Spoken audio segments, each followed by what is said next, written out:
et que le Seigneur nous avait donné l'onction du Saint-Esprit pour cela. J'avais également découvert, alors que je ne le savais pas au démarrage, qu'une fois qu'on devait être baptisé dans le Saint-Esprit, je pensais que là, je pouvais tout faire. Une fois baptisé du Saint-Esprit et de feu, ce feu de Dieu, vous savez, il n'y a pas que le baptême du Saint-Esprit, mais le feu, je parle pour les chrétiens, c'est puissant dans le baptême du Saint-Esprit, qui brûle également les emprises de la chair. Eh bien, j'avais vu à ce moment-là, et j'ai commencé à prier pour les gens, pas de résultat. Pourtant, Dieu venait de me toucher, je venais d'être baptisé, mais il n'y avait pas les miracles que je voulais. Et c'est là que j'ai découvert une autre dimension, c'est que l'onction de puissance ne se trouve que sur les champs de bataille.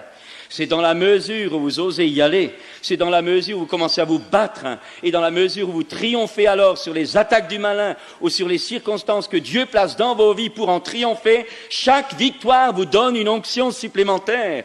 Et c'est ainsi qu'il nous est dit dans les évangiles que lorsque Jésus a été baptisé dans le Saint-Esprit en sortant des eaux du Jourdain, il a été conduit dans le désert par le Saint-Esprit, et là il a été confronté au diable pendant 40 jours. Et ce n'est qu'après avoir triomphé du diable dans l'esprit, l'âme et le corps, sur toutes les dimensions de sa personnalité, qu'il revient nous dire loin de Saint-Esprit et de force. Chers amis, ce soir, j'aimerais vous dire qu'il n'y a pas seulement le salut de Dieu qui est important, il n'y a pas seulement le salut de Dieu. Ce soir, Dieu veut entrer dans ta vie, il veut le faire, et il va le faire si tu es d'accord. Mais j'aimerais vous dire qu'il y a une autre promesse, pas seulement l'Esprit de Dieu en toi, mais également l'Esprit de Dieu sur toi. Il nous est dit de Jésus, Jésus le dira dans la synagogue de Nazareth, l'Esprit du Seigneur est sur moi, car l'Éternel m'a oint pour annoncer une bonne nouvelle aux pauvres, pour envoyer libres les opprimés, pour briser les chaînes des captifs. C'est l'onction de Dieu sur nous. C'est pas seulement le Saint-Esprit en nous, mais c'est le revêtement de l'onction, c'est le revêtement de puissance, c'est le revêtement de la force. Ton Dieu t'ordonne que tu sois puissant. Et ça suffit les chrétiens faibles, ça suffit les chrétiens qui ont toujours peur, ça suffit les chrétiens qui ont toujours des douleurs, qui ont toujours peur et qui pleurent. Le Seigneur veut te donner, et le Seigneur t'a donné la puissance du Saint-Esprit pour que tu sois ferme, pour que tu sois fort, pour que tu détruises les œuvres du diable et que tu tiennes le coup dans les moments où toi-même tu as des difficultés. J'aimerais dire ce soir que le chrétien n'est pas quelqu'un qui n'a pas de difficultés, mais tu as reçu le Saint-Esprit pour tenir le coup. Tu n'as pas reçu et tu n'es pas seulement baptisé, revêtu du Saint-Esprit pour chanter en langue, pour louer, pour adorer, pour voir des miracles. Mais Dieu te donne également la puissance de tenir le coup quand tu passes par l'adversité, quand tu passes par la difficulté, par la persécution. C'est là que le monde peut voir qu'en toi, il y a quelque chose de surnaturel. C'est là qu'on verra si réellement tu connais Dieu. Vous savez, pour beaucoup de chrétiens, c'est Seigneur donne, Seigneur donne, Seigneur donne, Seigneur donne. Une vraie machine à esquimaux glacés. Pièce d'1 franc, tchac, boum, boum, tchac, boum, tchac, boum. J'aimerais dire ce soir que Dieu est plus grand que ça. J'aimerais dire ce soir que Dieu est un Père. Et au lieu de croire seulement à un Dieu vivant qui un jour va nous juger, on a parfois cette notion-là, qu'on a souvent hérité de l'éducation qu'on a reçue, mais que le Saint-Esprit ce soir vous éclaire et vous montre Dieu comme votre Père, qui vous aime, qui veut guérir les blessures de votre vie passée. Ce Dieu qui veut vous prendre avec lui, qui veut vous conduire dans les grands pâturages, qui veut ensuite vous utiliser pour faire du bien aux autres. Notre Dieu est un Père. Et vous savez, quand j'ai compris que c'était pas seulement mon Dieu, mais quand j'ai compris qu'il était mon Père en Jésus-Christ, le jour où j'étais sous une douche, j'avais des luttes terribles. J'étais en train de perdre la raison à cause de tous ces problèmes que je vous ai parlé tout à l'heure. Et j'étais en train de prendre une douche, je me tenais, tout à coup le ciel s'est ouvert. Et tout à coup la puissance de Dieu m'a traversé. Et à ce moment-là, j'ai réalisé, mes écailles sont tombées, j'ai réalisé que Dieu était mon papa. Dieu était mon, et je ne faisais plus que ça, je me tenais à la pompe de la douche et je pleurais papa, papa, papa. Toutes les frustrations de mon enfance, toutes les blessures de mon enfance, par cette onction de Dieu me traversaient et me guérissaient. Mes amis, je veux le crier de tout mon cœur ce soir. Dieu n'est pas seulement Dieu, il est mon papa. Et il veut être votre Père, il veut être votre papa. Et la question que je vous pose, est-ce que vous le connaissez comme ça? Je vous ai parlé tout à l'heure. Est-ce que vous connaissez Jésus? Je pose la même chose.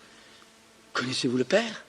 Quand on écoute parfois la prière des gens, ils mélangent tout, le Père, Jésus, ils appellent Jésus Père, le Saint-Esprit est le Père, ou le Jésus. Et c'est un vrai sac de nœuds, excusez-moi du terme.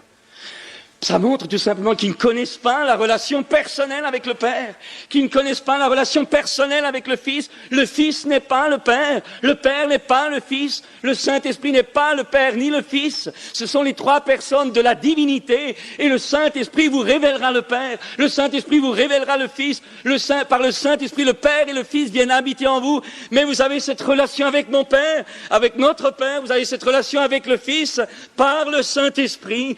Oh mes amis, avec Avez-vous expérimenté cela? Je ne parle pas de doctrine qu'on vous enseigne du soir au matin et du matin au soir. Je ne parle pas des cassettes qu'on écoute. Je ne parle pas des prédications. On est surchargé de connaissances. Mais ce soir, je vous pose la question, connaissez-vous Dieu comme votre Père?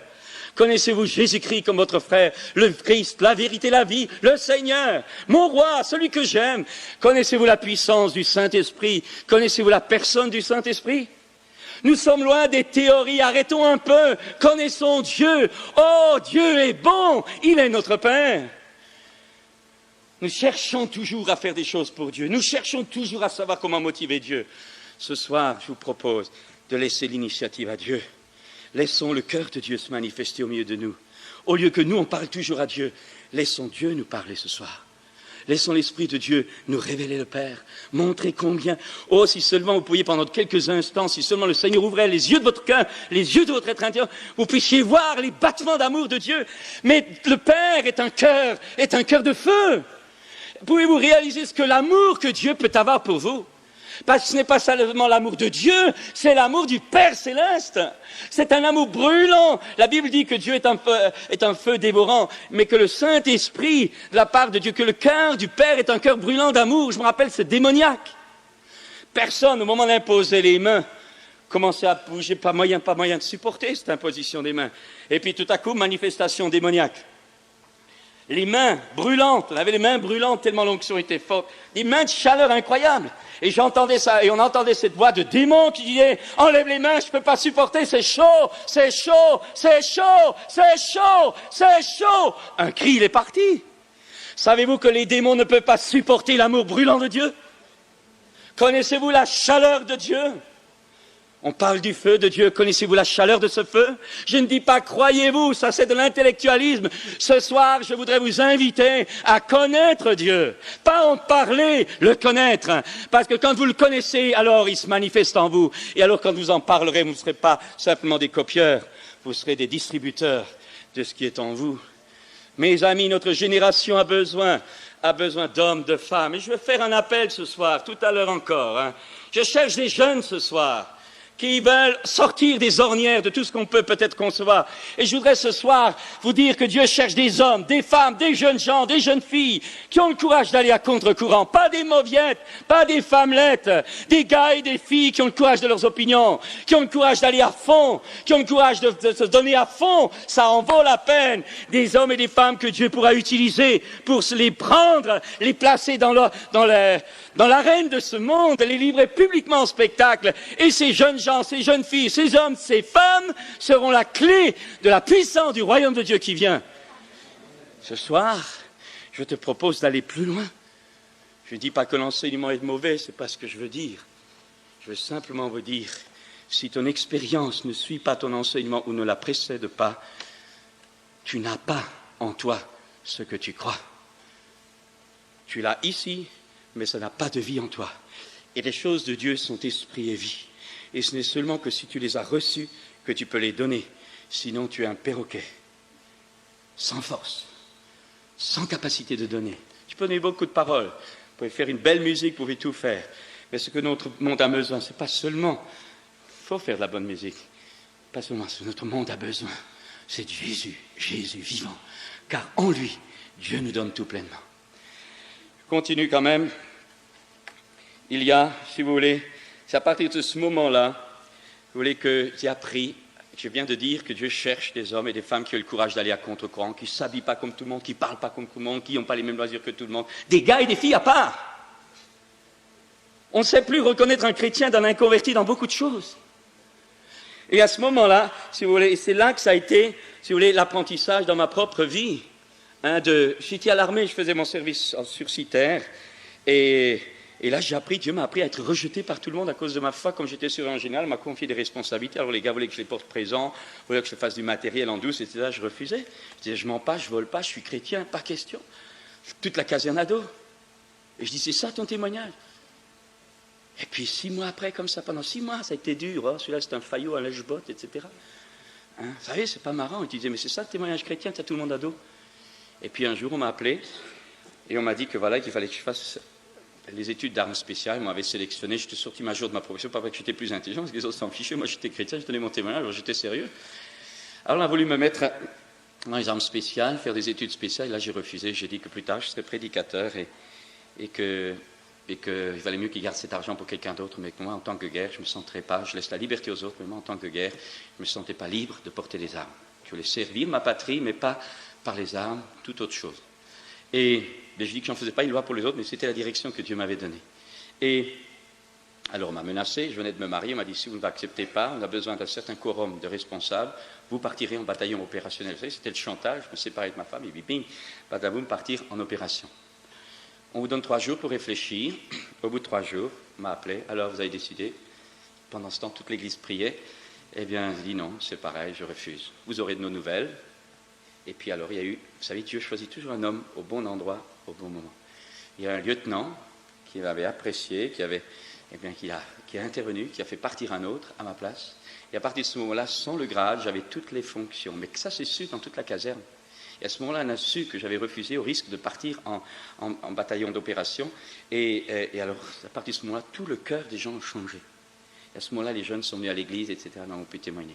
Et ça a été la première leçon avec Dieu. Si tu veux gagner des âmes et pas faire des adeptes dans ton église, parce qu'il y a trop d'adeptes dans nos églises, l'église locale ce n'est pas un club chrétien, ce n'est pas un syndicat de la pêche. Hein, c'est des hommes nés de nouveau, des femmes nées de nouveau. Eh bien, si tu veux pas que les gens que tu invites soient des adeptes, mais des gens qui rencontrent réellement Jésus-Christ, il faut que tu acceptes que ce soit dans ta famille ou ailleurs, à un moment donné, d'être rejeté par eux. Mais ensuite, par ta vie, par ton témoignage, par ton amour, par ta fidélité, par ta patience, par ta persévérance, et parce qu'ils verront Dieu dans ta vie, alors ils se tourneront, non pas pour devenir adeptes, mais parce qu'ils voudront vivre la même chose que toi. Et ensuite, quand je suis sorti de l'armée, donc du service, il y avait la grève, rappelez mai 68 en France, et à ce moment-là, toute l'école, proviseurs, surveillants généraux, surveillants, professeurs, et tout le monde en grève. Et moi, j'arrive avec ma petite valise. Et c'est un internat. Je dis, voilà, je viens pour prendre ma place. On me dit, monsieur, vous savez, la France vit un grand jour. Hein, on vit toujours des grands jours. Hein. Eh bien, vient un grand jour. Tous vos collègues sont en grève. Il faut que vous soyez solidaires avec eux. Et moi, je les entendais se bagarrer, se disputer, des bagarres. Et je dis, en tant que chrétien, je ne pouvais pas rentrer là-dedans. Ah, je me rappelle encore la tête qu'avait fait ce proviseur. Je lui ai dit, écoutez, je ne peux pas, je suis chrétien, je pense partir en mission. Vous savez, à cette époque-là, j'avais déjà un peu... je pense partir en mission. Moi, ce n'est pas ma place, je suis chrétien, je regrette, je ne dis rien sur les autres, mais moi, je ne peux pas entrer dans la haine. Oh, alors je me suis fait... Bon, alors dit, puisque vous ne voulez pas, on m'a mis en résidence surveillée dans une salle de classe. Il y avait des souris, moi qui avais horreur des souris, parce que depuis tout gosse, dans ce château rénové où on vivait, il y avait des rats parfois la nuit qui vous visitaient dans la chambre. Vous savez, c'était un peu le traumatisme dont j'avais besoin d'être guéri. Eh bien, là, il m'a dit, puisque ça, vous restez dans cette salle, 8h midi, 2h06. Alors, aux fenêtres, il y avait tous les élèves, lycée de 2000 élèves, les professeurs, les surveillants, tour de rôle, les uns venaient, pourquoi tu fais ça, tu ne te rends pas compte. J'avais des autres copains chrétiens qui, eux, faisaient grève en disant, tu sais, il faut pas se singulariser, il ne faut pas choquer, et patati, et patata, etc. Je ne sais pas comment ils faisaient avec leur conscience, moi, je n'y arrivais pas. Alors, je n'avais pas compris à l'église, pas compris là, je me disais, tu es en train de faire la plus grande bêtise de ta vie. Et puis, il y a eu l'appel de Gaulle, et puis les choses sont installées. Et j'ai découvert là, maintenant c'est ancré en moi, j'ai découvert une vérité, si vous osez l'accepter, la mettre en pratique, vous gagnerez des centaines d'âmes. J'ai découvert qu'il faut avoir le courage de ses opinions. Notre monde qui n'a plus aucun, qui sont comme des moutons, les gens sont comme des moutons, ils suivent comme des moutons, ils ont peur du camp, dira-t-on. Notre monde cherche des hommes, des femmes, des jeunes gens et des jeunes filles qui ont le courage de payer le prix pour leurs idées. Mais nous ne payons pas le prix pour nos idées, nous payons notre prix pour Jésus-Christ. Ce n'est pas une idée, il est le Fils du Dieu vivant. Et j'aimerais vous dire ce soir, il faut absolument y aller, il faut que ça bouge dans votre région ici. Il faut que ça bouge, bien poli, des chrétiens bien pensants, ça ne suffit pas. Il nous faut des hommes et des femmes de foi qui ont le courage d'aller à contre-courant, remplis d'amour. Mais un amour qui ne prie pas pour que les gens viennent, mais un amour qui vous pousse à aller les chercher.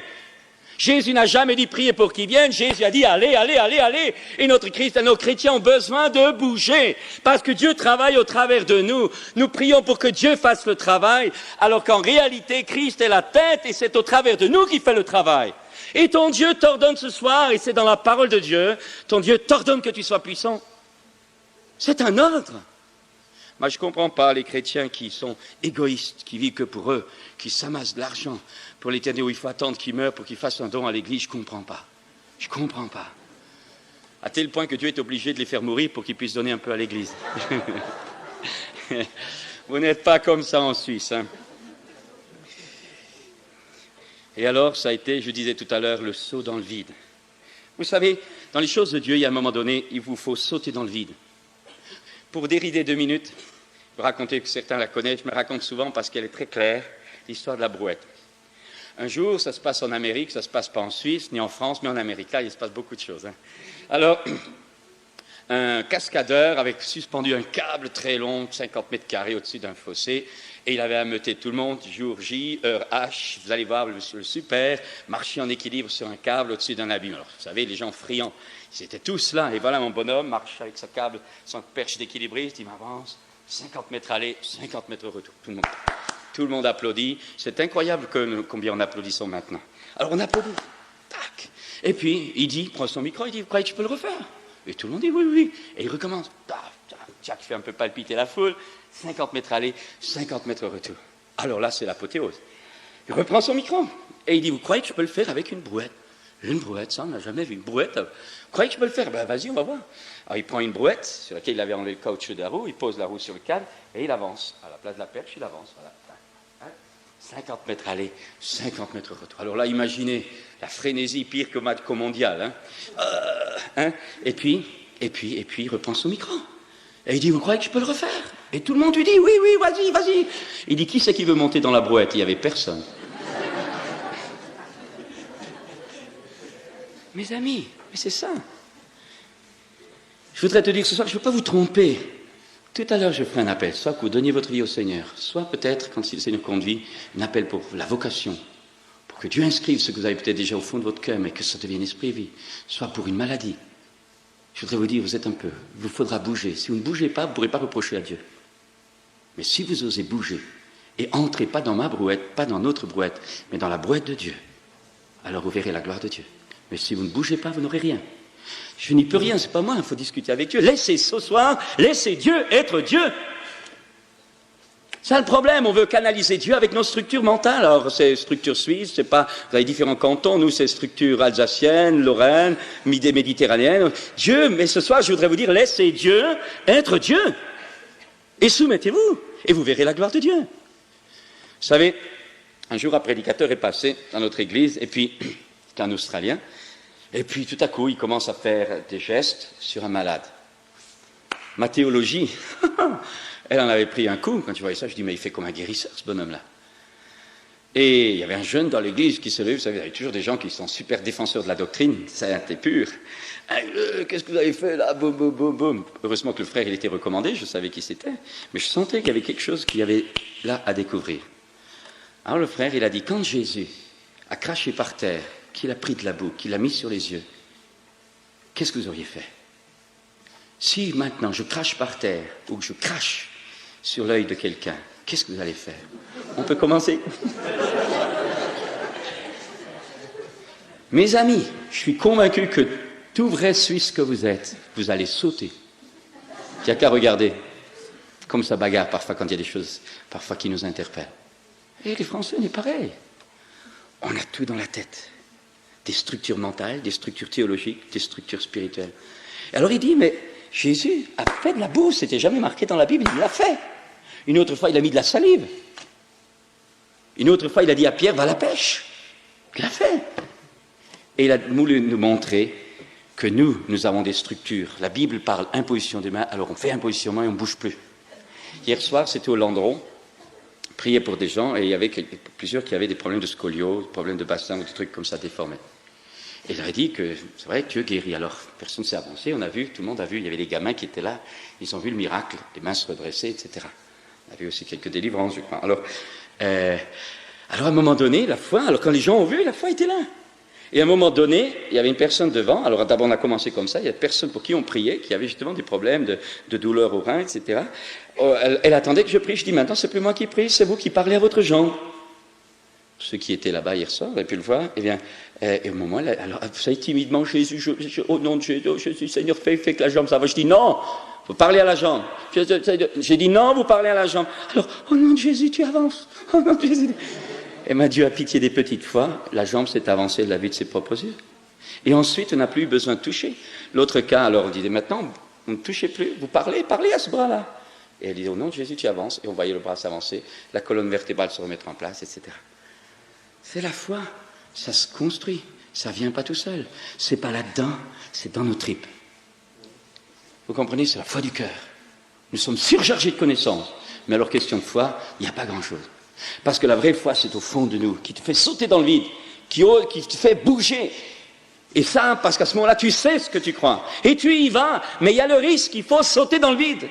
Il faut sauter. Quand j'ai quitté ma fonction, quand j'ai quitté mon salaire, quand j'ai quitté ma sécurité, ma femme était prof, quand elle a quitté, vous savez, il y avait le palpitement. Il y a toujours la part de l'homme. Dieu vous appelle, mais vous avez à faire votre part. Et si Dieu vous appelle, il ne vous enlèvera pas certaines craintes, parce que Dieu teste votre foi. Et la parole que vous recevez doit être testée par la circonstance dans laquelle Dieu vous place, pour que cette parole ne soit pas dans votre crâne seulement, mais qu'elle descende et qu'elle devienne votre vie, pour que vous deveniez parole vivante pour les autres. Vous savez, quand j'étais jeune prédicateur, j'utilisais les cassettes, les sermons, les prédications, etc. Puis ensuite, le dimanche matin, je faisais de beaux sermons. Tout le monde disait que j'étais super inspiré. J'avais copié. Je ne reproche pas aux ceux qui le font, je l'ai fait. Parce que quand on ne sait pas, il vaut mieux prendre quelque chose de bon de chez quelqu'un. Hein. Ça ne veut pas dire que je ne m'inspire pas encore maintenant. Vous savez, on s'inspire, c'est le corps de Christ, on a besoin les uns des autres.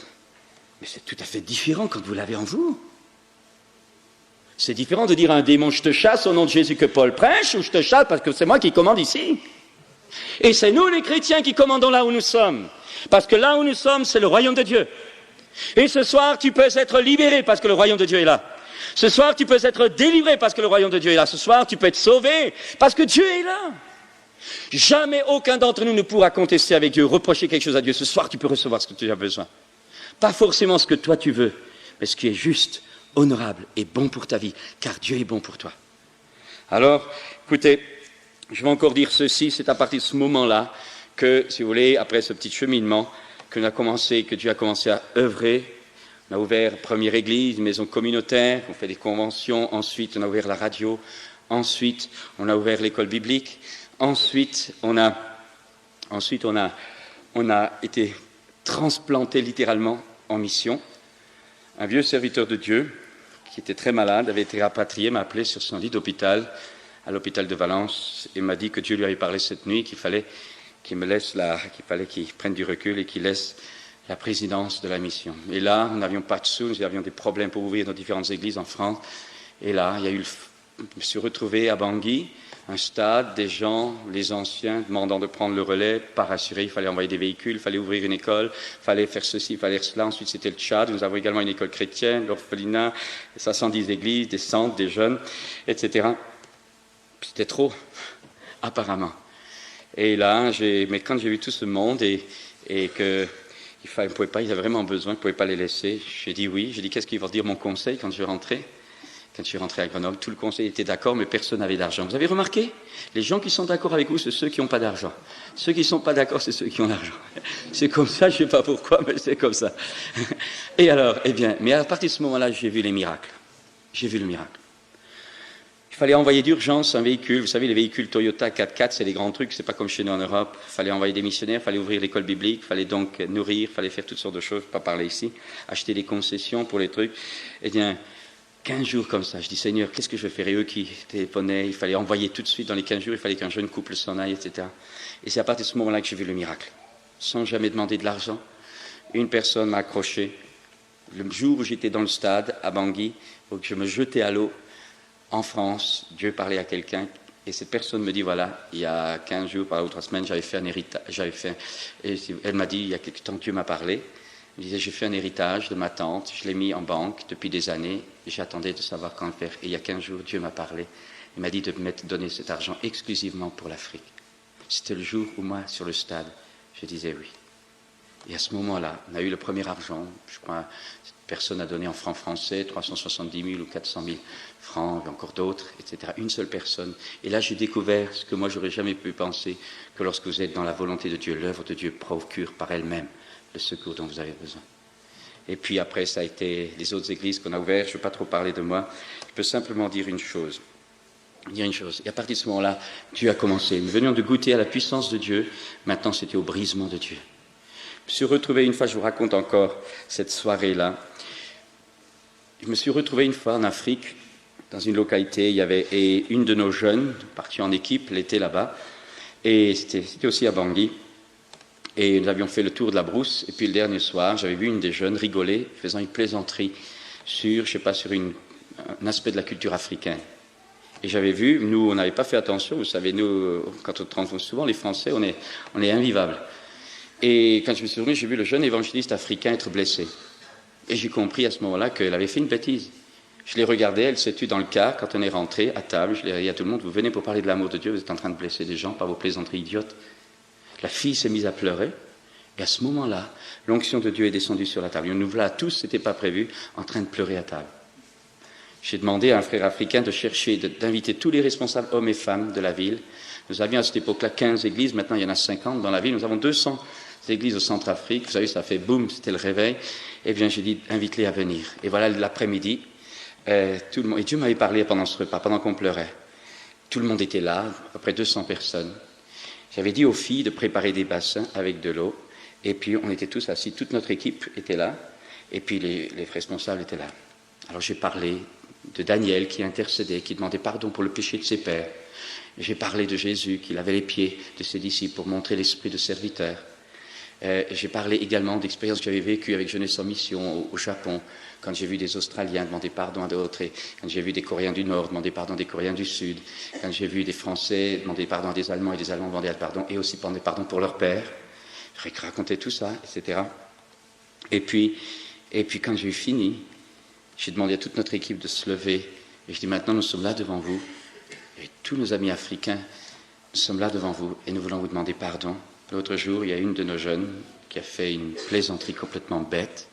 Nous voulons vous demander pardon à la fois pour elle, mais aussi pour peut-être ce qui a pu vous choquer dans nos comportements. Nous venons d'une autre culture, nous n'avions pas pensé mal, mais nous avons pu vous blesser, alors nous vous demandons pardon. Un silence de mort, et nos amis africains qui sont là, ils peuvent comprendre. Silence de mort. Je passe ma deuxième, et je dis, nous voulons également, au nom de tous les Blancs, vous demander pardon pour tout ce que peut-être les colons, le colonialisme, le racisme a pu vous causer comme blessure, comme mal. Alors là, c'est un silence de mort. Moi, je me disais, vous savez, j'étais nouveau pour l'Afrique. Je dis, je ne sais pas comment ça va se terminer. Silence de mort. Et puis, je dis, je passe à démultiplier, et je dis maintenant, si vous acceptez vraiment de nous pardonner, permettez-nous que nous allions vers vous avec les bassins et que nous vous lavions les pieds. Je n'avais jamais fait ça dans ma vie. Vous auriez dû voir ça. Même moi, on croyait, tout le monde en tremblait. J'ai fait signe aux filles, elles vont chercher les bassins. Les gars prennent des bassins, vont vers les gars, ou vers les hommes, et les filles vers les hommes. Le vieux missionnaire est venu avec moi. Je me rappelle, je me suis mis à genoux. Il y avait un jeune, je lui enlève sa sandale, je lave son pied, le gars, il tremblait. Le missionnaire à côté de moi lave le pied de l'autre, le gars se met à pleurer. Et après, ça a été les sanglots. Et tout à coup, on a entendu un cri, une jeune africaine. « Non, non, non, je ne veux pas que tu me laves les pieds !» Je me regarde, il y avait une jeune chez nous qui était là, complètement sidérée, paniquée. « Je ne veux pas les Blancs, vous êtes tous des... » Je vous laisse terminer. Mon prof nous a dit, vous avez fait du mal, vous êtes là, des missionnaires, des Blancs, des chrétiens, mais vous avez plein d'argent, et nous, on meurt de faim. Et c'est vrai, ça. Les chrétiens sont trop riches, ils sont égoïstes. Vous savez, quand je reviens d'Afrique, on a envie de donner des claques. Pardon, excusez-moi, pas pour vous. C'est chez nous en France. Facile pour vous d'être chrétien, avec des voitures, avec de quoi manger, pas manger depuis 3 jours. Vous savez, moi je peux vous dire, il y a mission et mission aussi, mais j'ai dû missionnaire être super luxe là-bas, c'est une honte. Enfin ça, chacun sa responsabilité. Moi je veux simplement dire ça, mais c'était normal, c'était le cri du cœur de cette fille. Et là l'autre, paniquait, ça plus. Et nous, personne faisait semblant, tout le monde faisait semblant de ne pas entendre, mais vous savez, c'était des coups de poignard qu'on prenait. Et continuez, non, tout. Et la fille ne faisait que dire, je t'aime de l'amour du Seigneur. Je t'aime de l'amour du Seigneur. Non, c'est pas vrai, vous êtes des hypocrites. Je t'aime de l'amour du Seigneur. À un moment donné, un hurlement. La fille africaine est tombée dans les bras de la fille française. Tous les deux sont allés dans un coin. Pendant 1 heure, ils ont sangloté. Mais vous savez, il y a toujours dans une réunion le déclic à un moment donné. Il y a toujours une porte qui s'ouvre. Et c'est celle-là, il ne faut pas la rater. Ça a été le déclic. À ce moment-là, vous auriez vu l'auditoire. De partout, ça pleurait. De partout, ça pleurait. Moi, je me rappelle simplement une chose. Je me suis retrouvé à genoux en train d'un vieillard africain. Vous savez, ces beaux vieillards africains. Et j'étais à genoux, et puis je prends sa jambe, et je me lève les yeux, je le regarde. Il me regardait, c'était un homme qui avait des yeux profonds. Je venais de perdre mon père 3 mois auparavant. Et je rencontre, dans son regard, je rencontrais le regard de mon père. Ça m'a cassé. J'ai balancé ma serviette, j'ai balancé mon écume, je suis tombé dans ses bras, il m'a serré dans ses bras, je faisais que pleurer. 2h30, il y avait un silence, que des pleurs, silence. Là, vous savez, je ne pensais pas être raciste. Mais l'être humain est raciste. Je crois que les Vaudois, avec les gens de Genève, je ne sais pas si ça va toujours bien. Vous savez, le blanc est raciste, le noir est raciste, le jaune est raciste. Vous savez pourquoi on est tous pareils? Parce qu'on est sortis du même sang. Le péché est en nous. Et ce jour-là, Dieu nous a brisés. Vous savez, moi, depuis ce jour-là, je vais vous dire, je n'ai jamais plus vu de noir, jamais plus vu de jaune, j'ai jamais plus vu d'Alsacien, j'ai jamais plus vu d'Orvinois, c'est comme ça qu'on les appelle, mais des âmes à sauver. Ce soir, où en êtes-vous? Avec encore vos clichés? Ou est-ce que vous réalisez ce soir que vous avez besoin d'être brisé? Il faut que ce soit arraché. Le monde est en pleine déconfiture. On a des problèmes au Moyen-Orient, des problèmes économiques, des problèmes de tout genre, dans votre pays comme dans les autres. Les riches deviennent plus riches, les pauvres deviennent plus pauvres. Et tout le monde parle de justice, d'égalité, fraternité. C'est dans le cœur. Nous voulons changer les structures. Tous les gouvernements proposent, tous les partis vous proposent n'importe quoi. On va changer telle structure, ça ne sera pas vrai le problème. Vous pouvez changer toutes les structures, ça ne changera rien. Il faut que le cœur de l'homme change. Et ça, il n'y a que Jésus qui peut le faire. Et quand le cœur change, alors il extériorise et les structures changent. Mes amis, ce soir, je voudrais vous le dire du fond du cœur que Jésus est celui qui veut changer nos vies. Alors, je termine par là. Encore ceci. Bon, il y a Ismaël avec nous, il connaît ça. Hein. Vous savez, je travaille souvent avec lui en Afrique. Hein. Boum, ça fonce. Et, j'aimerais simplement dire ceci. Une chose encore que Dieu m'a appris. Nous avons ouvert un service social, nous avons donc tous ça ensemble, centre de distribution, etc. Parce que je veux simplement dire une dernière chose que j'aimerais partager ce soir, nous verrons dans les autres réunions. J'aimerais partager ça. C'est une chose que Dieu m'a appris aussi. Je ne savais pas. On ne me l'avait jamais appris. C'est sur le tas. Un jour, nous avions chaque premier dimanche du mois, nous avons à l'église, le culte, ensuite jeûne, prière, onction d'huile, prière pour les malades, et ensuite la réunion d'évangélisation. Et pendant l'onction d'huile pour les malades, il y avait un jeune étudiant, un couple d'étudiants qui était là, et le père avait des problèmes de déviation de la colonne vertébrale qui donnait des remèdes, toutes sortes de choses. Bon, le père est guéri. Tout à coup arrive le fils, l'âge de 12 ans, qui arrive en courant. Il a appris que son père était guéri, il arrive en courant. Et nous venions de terminer la série des gens, et il arrive un peu en retard. Je lui dis, qu'est-ce que tu veux? Il me dit, voilà, j'ai les genoux qui rentrent. Je dis, assieds-toi. Avec les anciens, on prie, on prend ses chevilles. Effectivement, je voyais les genoux qui sortaient. Vous savez, alors on prie. Je voyais ce regard de ce gosse sur moi. Je dis, Seigneur, tu redresses, Seigneur, tu redresses, Seigneur, tu redresses. Rien, vous savez.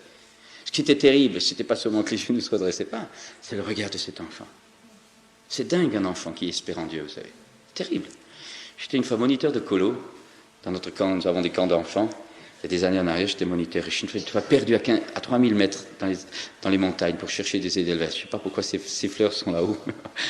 Perdu, la pluie, le brouillard, sur les rochers, plus moyen de bouger à 5 heures du soir en montagne. J'avais 12 gars sur les bras. Et là, nous avons prié que le vent se lève, que la pluie s'arrête, que le brouillard soit chassé. Et 12 gosses qui prient d'un cœur sincère, ça fait bouger le bras de Dieu. Un jeune de l'autre équipe a été mordu par une vipère. Là, nous avons prié, ces 12 gosses ont prié pour lui. Le venin a été stoppé quand on l'a amené à l'hôpital. Il y avait l'écartement, la morsure de la vipère. Le médecin ne comprenait pas pourquoi le venin ne montait pas. Des prières de gosses, c'est terrible. Ça fait bouger le ciel. Eh bien, ce gosse était là. Et vous savez, ça battait. 10 minutes comme ça, rien. 15 minutes, rien. À la fin, vous savez, les excuses de prédicateurs, honnêtement, on en a aussi. Moi, je dis, écoute, reviens dimanche prochain. Et au moment où il se lève, où il part, il va pour sortir tout triste. Cette petite voix intérieure, cette intuition de ma maître intérieur qui me parle, tu as oublié de parler aux gens. Tu as oublié de parler aux gens. Vous savez, j'ai commencé à apprendre à écouter cette petite voix. Je l'appelle, reviens. Il revient tout ce monde dans ce qui se passe. Je dis, assieds-toi, je prends ses jambes. Et au lieu de prier maintenant pour lui, je dis, au nom de Jésus, vous redressez. Instantanément, crac, les genoux en place. Ça a été le miracle dans la salle. Tout le monde hurlait. Le plus beau, je le disais hier soir au Landron, le plus beau, c'est pas que ces deux pieds s'étaient redressés. Le plus beau, pour moi qui m'est resté, c'est de voir cet enfant pleurer. Courir en long, en large, pour voir si ça marchait. En long, en large. Puis pleurer.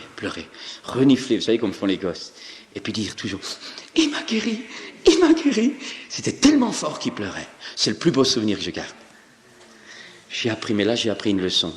C'est que là, il faut parler à un organe malade. Il faut parler à une jambe qui se rallonge. Il faut parler à un cœur de marcher normalement. Je me rappelle cette femme de pasteur, un jour dans une réunion d'évangélisation. C'est une femme d'un de nos jeunes pasteurs. Je terminais, il y avait des problèmes, elle faisait une dépression. Elle se trouvait toujours incapable d'être une femme de pasteur. Et ça, il faut prier pour les femmes des serviteurs de Dieu. Vous savez, souvent, elles ont droit à des petites critiques. Le serviteur de Dieu, il a souvent le beau rôle public, mais elles encaissent. Et là, son mari me parle du fait de la dépression, elle se sent incapable. Pourtant, c'était une femme comme ça. Il me dit, est-ce que tu peux lui parler? C'est un jeune qui était sorti de notre église, j'étais un peu son père spirituel, donc c'est moi qui l'avais mis dans le service, donc il était à la tête d'une église. Moi, je dis, écoute, on va voir au fil des soirées, on va voir comment le Seigneur conduit. Et le dernier soir, au moment où je prie pour les gens, la voilà qui ça va. Elle me dit, Pierre, ça va pas. Je dis, écoute, on va prier ensemble, on va voir ce que le Seigneur va faire. Je pose mes mains sur sa tête, tranquillement, tout à coup, je sens, elle ne pouvait pas supporter mon imposition des mains. Elle ne pouvait pas. Je lâche un petit peu pour voir, elle commence à bouger. Je repose mes mains sur sa tête, elle tombe à terre, elle se prend les mains sur son cœur, elle dit « Aïe, j'ai mal », elle se met à hurler, elle s'enroule comme un truc à terre. Je commence à prier, je commence à commander, rien, plus je commandais, plus c'était pire. J'appelle son mari, je dis « Viens m'aider », il lui faisait occuper d'une autre file de malades, et je dis « Viens là », et nous voilà tous les deux. « Au nom de Jésus, tu pars », on croyait que c'était une attaque, « Au nom de Jésus, tu pars ». Rien. Et plus on priait, ou plus on commandait, plus elle avait mal. J'ai vu que son cœur allait éclater. Et vous savez, là, vous êtes désemparés, vous êtes à l'affût, vous avez n'importe quoi. Et tout à coup, vous savez, moi je suis long, hein, tout à coup, mais tu as oublié de parler au cœur. Et je peux vous le garantir que le Seigneur m'enlève si c'est pas vrai. Je me suis adressé, j'ai arrêté de prier, je me suis adressé à son cœur physique. J'ai dit au nom de Jésus maintenant, tu refonctionnes normalement et n'es plus mal. Instantanément, comme une bougie qu'on éteint, tout s'est arrêté. Elle a respiré, elle se relevait, elle était libérée. Nous devons Jésus à parler aux figuiers. Au fil des réunions, je pense pouvoir partager d'autres choses avec vous. Mais j'aimerais dire ce soir, je sais que Dieu est vivant. Et je sais que ça vaut la peine de le servir. Et vous savez, quand il y a un gars qui me dit « Oh, vous croyez en Dieu ?» Un jour, nous faisions des plein air. On faisait une plein air sur la rue piétonne, chez nous à Grenoble. Alors, on était toute une équipe. Et puis, alors, il y a un gars, vous savez, les cracheurs de feu, là, les gars qui croient tout savoir et qui sont liés comme pas deux. Eh bien, vous savez, le gars, il se plaît, il rigole, là, vous, les chrétiens, vous êtes des faibles, vous avez besoin de Jésus. Je dis, écoute, mon vieux, si j'étais pas chrétien, tu aurais déjà une tête au carré pour te montrer qu'on n'est pas faible. On n'est pas faible, dans le sens humain. Mais maintenant, nous avons appris à être faibles, parce que nous réalisons que notre force, c'est du vent. Mais notre force à nous, c'est Jésus-Christ. Et je voudrais dire ce soir que Dieu, toutes sortes de choses. Moi, je n'étais pas faible avant, j'étais un pourri. Mais je me sentais pas faible, j'étais un bagarreur. Et Dieu m'a brisé. Mais d'autres, au contraire, étaient très faibles. Et Dieu les a relevés. Pour chacun, c'est différent. Parce que pour nous, Dieu, ce n'est pas notre Dieu. Il est mon Père. Et il sera votre Père. Il y a une relation personnelle. Jésus n'est pas seulement mort pour tous les hommes. Il est mort pour toi sur la croix personnellement. Et s'il a fallu qu'il meure que pour toi, il serait venu. Parce qu'il t'aime. Et ce que je veux dire par là ce soir, c'est qu'aucun d'entre nous ne peut dire, aucun d'entre nous, vous savez, gens disent, mais Dieu n'existe pas, c'est ceux qui ne savent rien. Un peu de culture vous fait dire bien des choses, mais beaucoup de culture vous donne de savoir. Vous savez, souvent on dit, mais les gens intelligents ne croient pas en Dieu. Au contraire, je pourrais vous démontrer l'existence de Dieu, rien que par les lois de la nature. Dieu se prouve, mais il faut le rencontrer, sinon ça ne te sert de rien. J'aimerais dire ce soir, nous sommes heureux d'être chrétiens, nous sommes heureux. Feu de Dieu est en nous, on l'aime, il nous a changés, il nous a donné une vision, on sait pourquoi on travaille, on y va à fond, ça vaut la peine, parce que nous avons des promesses de la part de Dieu pour notre vie maintenant, mais aussi pour toute l'éternité. Jésus te dit, et Jésus te dira, à quoi ça te sert de gagner le monde entier si tu perds ton âme, mais à quoi ça te sert de te battre si tu meurs, tu n'emportes pas ta fortune, tu n'emportes rien dans la tombe, tu es nu, tu repartiras nu, mais si tu marches avec Dieu, alors tu construis pour ton éternité, et ça vaut la peine, c'est une aventure merveilleuse, je ne sais pas où Dieu va t'emmener, mais ce qu'il va faire avec toi est merveilleux. Mes amis, j'aimerais vous le terminer en disant ce soir, Dieu te cherche. Moi, je ne peux pas, j'essaye d'être convaincant, parce que je sais que Dieu t'aime et l'amour est toujours convaincant. Mais c'est toi qui décides. Et ce soir, ta vie va changer, ta vie va changer.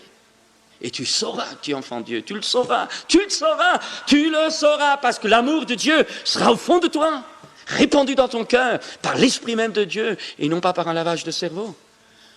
Ce soir, veux-tu toucher Jésus? Vous savez, je crois que je le disais hier soir, ou ailleurs, je ne sais plus. Vous savez, depuis 15 jours, réunion tous les soirs à 2h du matin, mes yeux ont des difficultés. Mais simplement vous dire une chose, il y a 2000 ans, le Fils de Dieu est mort. En reparlant dans des souffrances que ni toi ni moi ne pourrons jamais comprendre pleinement. Attaqué dans ses pensées, attaqué dans ses entrailles, attaqué dans ses motivations, attaqué dans ses objectifs, attaqué par le monde démoniaque, attaqué physiquement, attaqué moralement, attaqué spirituellement. Quand il est là sur la croix, déjà dans le jardin de Gethsémani, mais quand il est là sur la croix, vous croyez qu'il a chanté, qu'il a rigolé? Il a hurlé! Il avait mal, Jésus avait mal! La Bible nous dit qu'il a été littéralement brisé par la souffrance. Vous savez, si on décrit la flagellation romaine, si on décrit tout ce qu'il a vécu, c'est incroyable.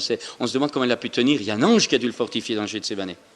Mais il est là, la Bible nous dit, semblable à une brebis muette devant ceux qui l'attendent, défiguré par la souffrance. Tout son corps, de la tête aux pieds, rempli de sang. Parce qu'il fallait que tout votre être, de la tête aux pieds, soit sauvé par ce sang-là. Homme de sang, pour toi. Et je le disais aussi hier soir, les animaux sont souvent plus reconnaissants que les hommes. Et est-ce que honnêtement, tu crois que tu as le droit de partir d'ici comme tu es venu, sachant qu'il y a 2000 ans, le Christ a souffert, lui le Fils de Dieu, qui s'est incarné dans une nature humaine semblable à la tienne, excepté le péché. Est-ce que tu crois que tu as le droit de sortir ici, de faire comme si jamais rien n'a existé, de faire comme si jamais le Fils de Dieu n'est mort pour toi, de continuer dans ta vie, de continuer dans ton égoïsme? Mais est-ce que tu crois que tu as le droit? Est-ce que tu es comme une bête? Les bêtes sont souvent plus reconnaissantes. Mais est-ce que tu as le droit moral de faire ça? Mais si tu as tant soit peu un peu de conscience, tu te rends compte que Dieu t'a tant aimé, qu'il a donné son propre Fils. Tu n'as pas le droit de continuer à vivre dans le péché. Et ce soir, Jésus veut te changer. Non pas pour faire de toi un gars constipé, plein de religion. Mais il va entrer dans ta vie pour te donner la joie de le servir. Et il y a beaucoup de joie. Vous savez, souvent, chrétien, on prend un visage figé, ça fait sérieux. Mais non, ça fait triste. Ça fait triste. Il y a des moments, c'est sérieux. Vous savez, je vais vous dire quand c'est sérieux. Quand vous voyez quelqu'un à terre, qui a une puissance démoniaque, qui est là en train, je me rappelle cette jeune fille, un jour j'étais à Mâcon dans une église, et puis tout le monde chantait, dansait, alléluia, Jésus est Seigneur, Hosanna, papa, tout le monde était heureux. Puis j'ai commencé à prêcher sur les blocages du chrétien, là, vous savez. Et puis après, je dis que ceux qui ont des blocages s'approchent. Et il y a une jeune fille, toute une série de jeunes filles qui s'approchent. Elle me dit à l'oreille, j'ai des problèmes de masturbation. J'arrive pas à arrêter. Je dis, on va prier. Au moment où je lui impose les mains, elle tombe à terre. Et alors ce beau visage de 20 ans s'est transformé en une furie. Les yeux, comme les yeux des Chinois, la langue qui sort. Ses deux mains étaient ça, ses deux yeux ouverts. Elle a voulu m'arracher la tête. Et quand vous voyez quelqu'un alors tourmenté par une puissance comme ça, qui est en elle, et qu'elle la souffre, elle étouffait. Sa gorge a pris double dimension. Vous savez, ça ne se trouve pas dans les bouquins, ça. C'est sur le champ de bataille. Là, je voyais qu'elle étouffait. Je voyais qu'elle étouffait. Tous les chrétiens autour pleuraient parce que c'était une des leurs. Et quand vous sentez alors la compassion de Dieu, les miracles, elles sont faits quand vous avez la compassion des âmes. On n'est pas des super spécialistes, attention, lieutenant-colonel de l'armée de Jésus-Christ, au nom de Jésus, garde à vous, démon, tu pars. Mais non, c'est la compassion, c'est l'amour. C'est l'amour. On aime les âmes, on ne veut pas qu'ils souffrent. Dieu vous aime. Dieu vous aime. Et quand on a vu cette fille, on commandait au démon de partir, il résistait. Je pars pas, c'est ma maison, je pars pas, c'est ma maison, je pars pas, c'est ma maison. Si tu pars, je pars pas, c'est ma maison. Si tu pars, si, c'est nous qui commandons. C'est ça. Et que vous voyez là, le corps de cette jeune femme déchiré. Vous savez, là, vous comprenez la laideur, la méchanceté du diable. Mais quand le démon est obligé de partir, quelle beauté que l'amour de Dieu. Ce soir, ne voulez-vous pas goûter à l'amour de Dieu ?